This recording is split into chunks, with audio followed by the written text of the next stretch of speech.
Master minds commerce చదవాలనుకునే 10th inter విద్యార్థుల తొలి ఎంపిక.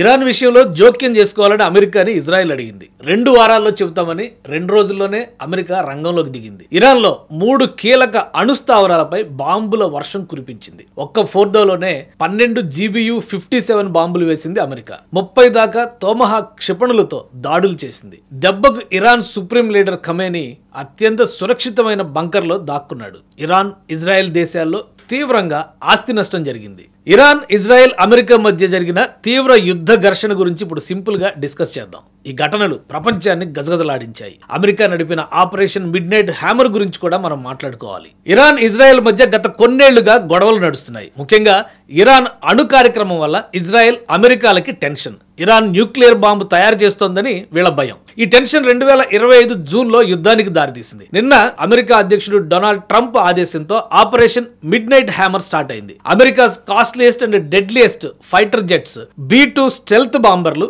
GBU-57 బంకర్ బస్టర్ బాంబర్లు, 30 తోమహాక్ క్షిపణులతో ఇరాన్లోని 3 అణు కేంద్రాలు ఫోర్డో, ఇస్ఫహాన్, నటాంజ్లను తునాతునకలు చేసి పడేశారు. ప్రపంచమంతా నిద్రలేచేసరికి ఈ ఆపరేషన్ ని అమెరికా గుట్టు చప్పుడు కాకుండా కానిచ్చేసింది. ఇరాన్ అణు కార్యక్రమం పూర్తిగా నాశనమైందని డొనాల్డ్ ట్రంప్ తన ట్రూత్ సోషల్లో పోస్ట్ చేసే వరకు అమెరికాలోని టాప్ అఫీషియల్స్ కూడా ఆపరేషన్ మిడ్ నైట్ హ్యామర్ గురించి తెలియదు. ట్రంప్ దీన్ని అంత పకడ్బందీగా ప్లాన్ చేశారు. America Iran air defence system కి దొరకకుండా చాలా తెలివిగా న్యూక్లియర్ బేస్లని కొట్టేసింది. అందరి దృష్టి మరల్చడానికి కొన్ని జెట్స్ ని వెస్ట్ సైడ్ కి, మిగతావి ఈస్ట్ వైపుకి వెళ్లాయని అమెరికా రక్షణ శాఖ తెలిపింది. మొత్తంగా 18 గంటల ప్రయాణం అనంతరం ఇరాన్ గగనతలంలోకి ప్రవేశించాయి. అయితే ఆపరేషన్ లో 7 B-2 బాంబర్లు సహా మిగతా 120కి పైగా యుద్ధ, ఇంధన, నిఘా విమానాలు పాల్గొన్నాయని అమెరికా చెబుతోంది. ఇజ్రాయెల్ కాలమానం ప్రకారం ఆదివారం తెల్లవారుజామున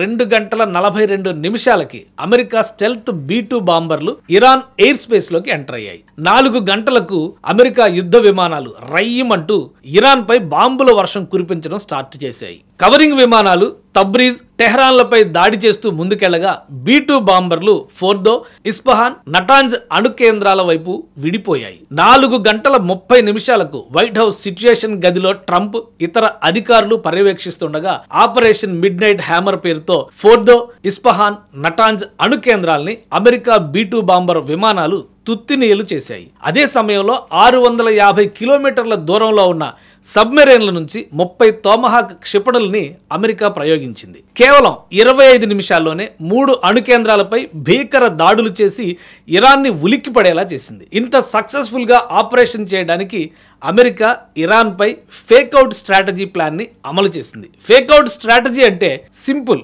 ఒక ప్లాన్ ని చెప్పి దానికి సంబంధం లేకుండా వేరే ప్లాన్ ని అమలు చేయడం. అందుకే 125 ఫైటర్ జెట్స్ వేరు డైరెక్షన్స్ లో విడిపోయి టార్గెట్స్ ని ధ్వంసం చేసి సక్సెస్ఫుల్ గా అమెరికాలో ల్యాండ్ అయ్యాయి. ఇదే సమయంలో అమెరికాతో ఇజ్రాయెల్ సమన్వయ దాడులు చేసింది. క్షిపణి నిల్వ కేంద్రాలు, డిజ్బోల్, బుషెహర్ విమానాశ్రయాలు, సైనిక స్థావరాలని టార్గెట్ చేసి నాశనం చేసింది. ఇరాన్ ప్రతీకారంగా కోరం షహర్ 4 క్షిపణులతో దాడి చేస్తామని హెచ్చరించగా ఇజ్రాయెల్ ఆ క్షిపణి స్థావరాలని కూడా సర్వనాశనం చేసింది.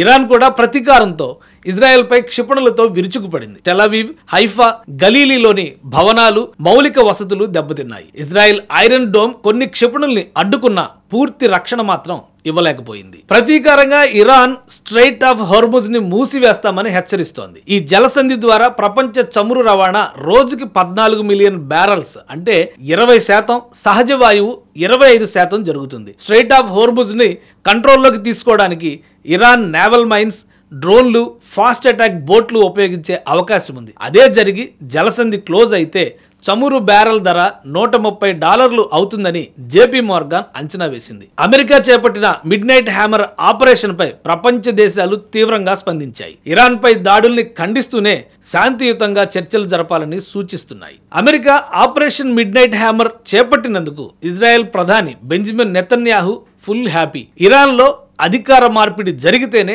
శాంతి సాధ్యమని నెతన్యాహు అంటున్నారు. Congratulations, President Trump. Your bold decision. America has been truly unsurpassed. It has done what no other country on earth could do.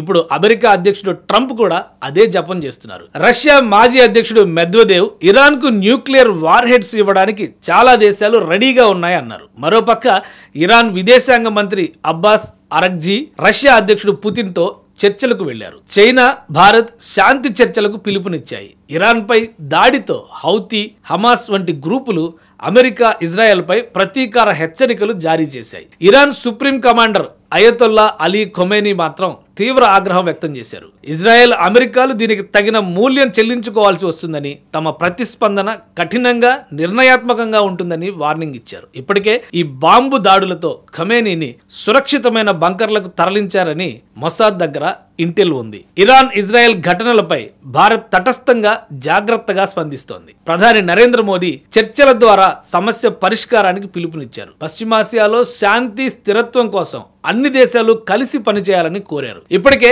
Operation Sindhu ద్వారా ఇరాన్ లో ఉన్న 1500 మంది భారతీయుల్ని స్వదేశానికి తీసుకొచ్చారు. ఇరాన్, ఇజ్రాయెల్, అమెరికా మధ్య కేంద్రీకృతమైన ఈ యుద్ధం రష్యా, చైనా జోక్యం చేసుకుంటే పెద్ద సంఘర్షణగా మారిపోయే ఛాన్స్ ఉంది. రష్యా అణ్వస్త్ర సరఫరా హెచ్చరికలు, హోర్ముజ్ జలసంధి మూసివేత ప్రపంచ దేశాలకు ఆందోళన కలిగిస్తున్నాయి. అమెరికా, ఇజ్రాయెల్ లక్ష్యం ఇరాన్ అణు కార్యక్రమాన్ని నాశనం చేయడమే. అయినప్పటికీ ఇరాన్ మాత్రం తగ్గేదే లేదంటోంది. ఈ పరిణామాలు మూడో ప్రపంచ యుద్ధానికి దారితీయొచ్చని నిపుణులు హెచ్చరిస్తున్నారు.